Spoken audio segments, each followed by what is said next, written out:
Well, the Sweet 16 is set, and here is what we know. We got 7 teams coming out of the SEC. That's the most by a conference ever. It's also the first time since 2007 we have no 11 seeds or lower in the Sweet 16. Some calling it a tame year in terms of the madness. So we're going to do a little redo, a little reset, if you will, with our agent of chaos who joins us now, our Chip Patterson. College basketball, college football, you name it, he talks about it. All right, Chip, we've got your bracket.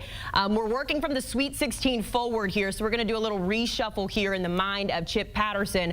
So let's go ahead and get started in the South bracket, where we see Auburn and Michigan facing off there in the Sweet 16. A lot of people are kind of on the fence when it comes to Auburn. Either you're all in or you're on the fence. What do you feel like when it comes to that Auburn-Michigan game? You know, this is an Auburn team that has gotten off to some slow starts, Haley. You know, against Alabama State, you've got a little bit of panic. And even against Creighton, you were very much in a dogfight until pulling away late. This Michigan team, the Big Ten tournament champs, a group that just pulled away from Texas A&M in its round of 32 game. Michigan is used to winning these close games. Michigan will make you pay for those slow starts. I think that Dusty May, who, yeah, he can coach a little bit in this NCAA tournament. I think that Michigan is very much poised to be able to pull off the upset, where they will be an absolute road environment in Atlanta against Auburn fans that are going to try to turn that into the jungle. Then in the bottom half of that bracket, I do think that Michigan State is going to be able to get over against Ole Miss. This Ole Miss team was just lights out shooting from behind the arc. And then what an Elite Eight matchup we might get there with Michigan State and Michigan. Oh, I know the state of Michigan celebrating that one. We'll get to that matchup in just a minute, but let's work down the bracket down into the West, where it is weird to call one of Coach Calipari's teams a Cinderella team, Chip, but that's what we're looking at when it comes to Arkansas. They get Florida in the all-SEC draw there. What are you feeling when it comes to the Razorbacks and the Gators? I think that Arkansas is right now playing some of its best basketball, and that what they accomplished in terms of the quality of wins, beating Kansas in the first round and taking out St. John's in the second round, that what Arkansas has accomplished is arguably the most impressive path so far. So think about the confidence that is running through this team right now. This team that is now fully starting to get back to the health where it needs to be. An Arkansas team that understands exactly the way they need to win against the best teams in the country. Compare that to what Texas Tech has done, UNC, Wilmington, Drake. I know I sound like a football analyst again, Haley, but they ain't played nobody. And so I just think that Arkansas enters this Sweet 16 with a lot of confidence to be able to take down Texas Tech and be able to get to an Elite Eight matchup with Florida, where, look, this Arkansas team is going to have a lot of experience playing against SEC opponents. Will they be able to keep it going? We will see.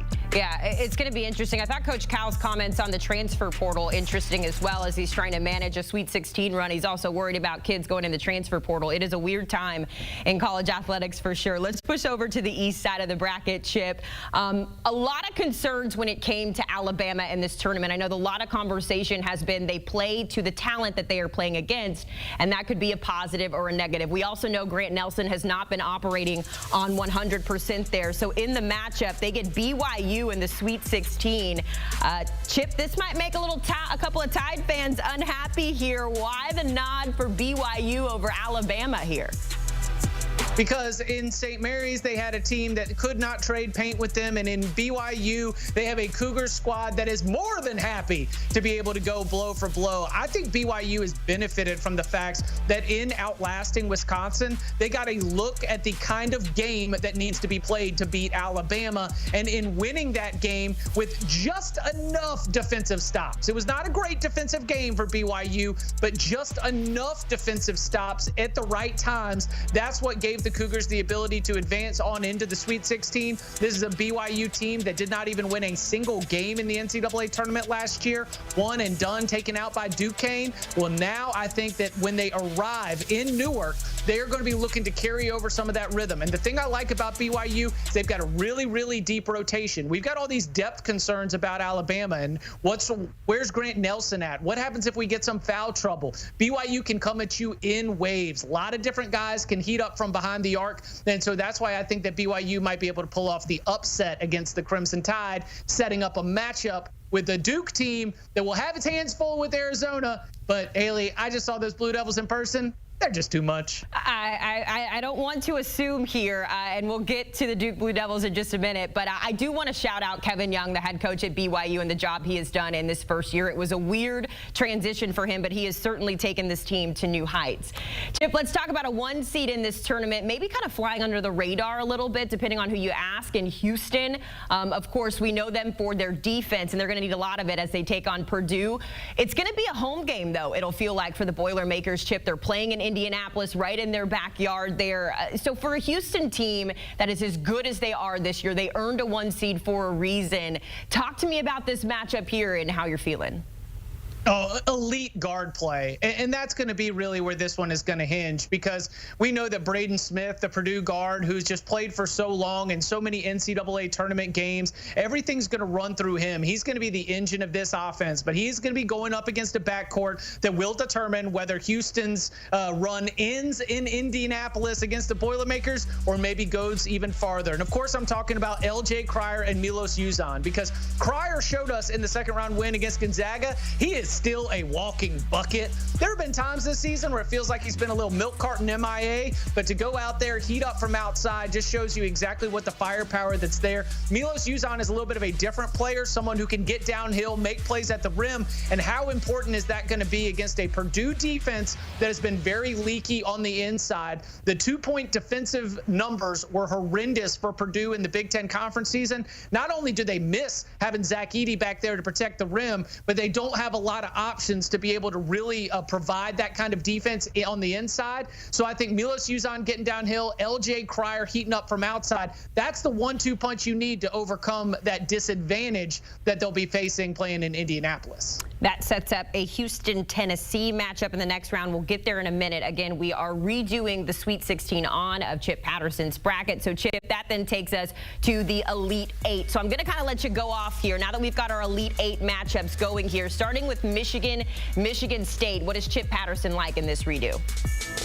Well, look, I know it's hard to keep beating up on the same team, but there's a reason why, and it's Michigan State is a very, very bad matchup for Michigan. They've got the size to be able to battle against those Twin Towers, and they've got better guard play than what Michigan has, especially with Jace Richardson Star continuing to rise. I've got the Spartans getting back to the Final Four for the first time since 2019. Florida-Arkansas is just going to be a quality battle. You know, one thing that hearing from Dan Hurley coming out of the loss to Florida, he felt UConn played its best game possible. Florida still wins because they are just better. The Gators are that kind of team. I think that they would win against Arkansas. That one might get lopsided, honestly. Duke and BYU in Newark, very, very tough for a BYU team that I think is going to see in Duke, just like in Alabama, a group that can go out there and score 90-some-odd points. And so I think that's where it's not just Cooper Flagg. It's what you're getting out of Tyrese Proctor. It's what you're getting out of Con Knippel. We've got the Blue Devils advancing, and then the exact opposite, Haley. Duke BYU, it's going to be decided in the 80s and 90s. Houston, Tennessee, it's going to be 58-57. But in this matchup, I do give the Vols the slight edge because I talked about the guards for Houston. Well, what Tennessee has was Zakai Ziegler and Chaz Lanier, I think is actually a little bit better in terms of scoring potential, big shot ability. That gives us Florida, Michigan State on one side, edge to the Gators. Duke, Tennessee, I will go with the team that has the higher offensive ceiling. I have these two teams. They were not the 1 and 2 seeds overall. They were the 2 and the 4 according to the committee, but I do have 2 1 seeds in my title game. All right, I was going to say 50% SEC Final Four certainly lived up to the hype when we talked about how competitive the SEC was all season. I know a lot of people in the building, as you well know, are going to love this matchup as well for the national championship. So you've got Walter Clayton and the Florida Gators on one side, Cooper Flagg and the Duke Blue Devils on the other side. Who the heck wins this matchup, Chip? I apologize to Jacqueline, Jake, and all my chomps out there, but this one's going to be the Duke Blue Devils. This is a group that is so uniquely locked in on both sides of the ball right now. The players that they brought in from the transfer portal to join Cooper Flagg, you know, players like Sion James, players like Malik Brown, you know, they were built understanding that they're not out here to get points. They are out here to get stops. They're out here to get assists. They are out here to be able to set Duke up to be able to go and win a national championship. I just think that the two performances that they put together, they weren't playing heavyweights against Mount St. Mary's and a Baylor team that's been inconsistent. That was a 44-point win and a 22-point win. I just don't understand with the way that they've been rolling how you could be more impressed with anybody else. They look in this tournament, Haley, like UConn looked on the way to its back-to-back national championships where they won 12 straight games by a double-digit margin. I think we have a UConn-like run here for Duke where they might just blow through the entire path on the way to cutting down nets in San Antonio. Yeah, I just know somewhere all of our Florida crew, you shouted out there, maybe not happy about that result, but hey, Duke has been fantastic all year. We'll see if Cooper Flagg gets that national championship. Our Chip Patterson joining us here on HQ, redoing the Sweet 16 and on as March Madness continues. Don't forget the Sweet 16 action picks back up this Thursday. We'll see BYU and Alabama, Maryland and Florida, among other games there. You can catch all the action on the March Madness Live app.